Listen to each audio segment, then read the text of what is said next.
The Supreme Court just upheld mail-in ballot grace periods, and the ruling is not as simple as ballots can come in whenever. That is not what happened. The case was about ballots that are cast on time, postmarked by Election Day, but received by election officials after Election Day. The case is called Watson v. Republican National Committee. Mississippi allows those ballots to be counted if they arrive within 5 business days.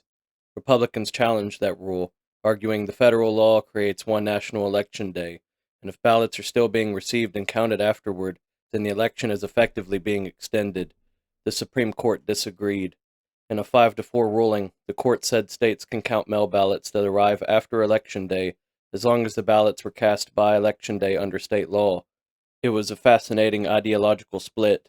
Two conservatives, Chief Justice John Roberts and Amy Coney Barrett, joined the court's 3 liberals to secure the majority, and that is the key distinction.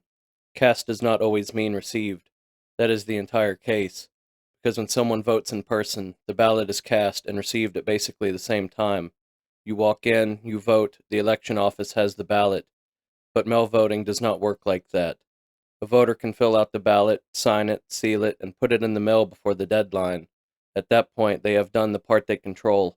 After that, the ballot enters the mail system, and that is where the question gets harder. Should a voter lose their vote because the Postal Service takes too long?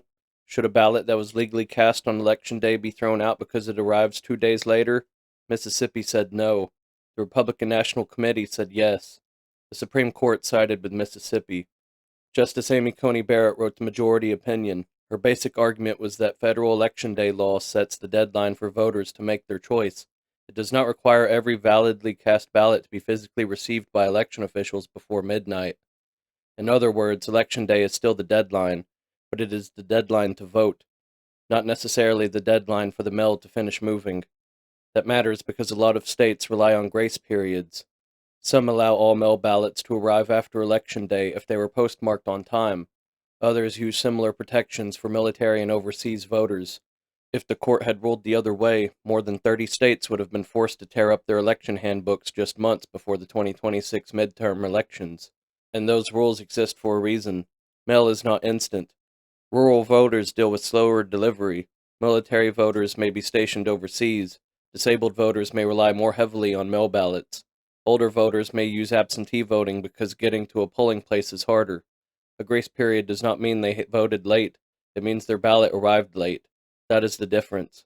But the dissent saw the case very differently. Justice Alito argued that federal law requires a single election day. In his view, if ballots keep arriving afterward, then the election is not really over on Election Day. That argument is not absurd. There is a real public trust problem when people think votes are still appearing after the election. Even if those votes were legally cast on time, delaying counting creates a political vacuum, and political vacuums get filled with suspicion. That is especially true now.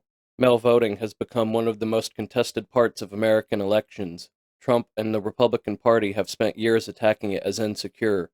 Democrats and voting rights groups argue that restricting it throws out valid votes and hits people who depend on absentee voting. So this ruling lands directly in the middle of that fight. But the important thing is what the court did and did not say. The court did not say states can accept ballots mailed after Election Day.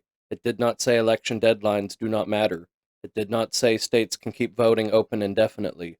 It said that if a state decides a ballot is cast when it is postmarked by Election Day, federal law does not automatically forbid the state from counting it when it arrives a few days later.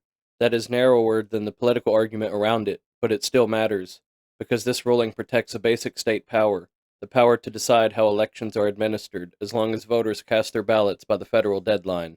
And it blocks one path toward a national rule that would force every mail ballot to be physically received by Election Day. Supporters of the ruling will say this protects voters from mail delays.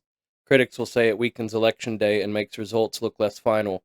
Both concerns are real, but the hidden machinery is this.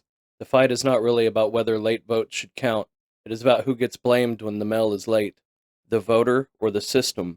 The Supreme Court said the voter does not automatically lose just because the government's delivery system takes longer than expected. That does not end the fight over mail voting. It does not end the distrust. It does not stop Congress from changing federal law, but it does draw one line. A ballot cast on time is not automatically invalid just because it arrives after Election Day. And in a system where elections can be decided by a few thousand votes, that line matters.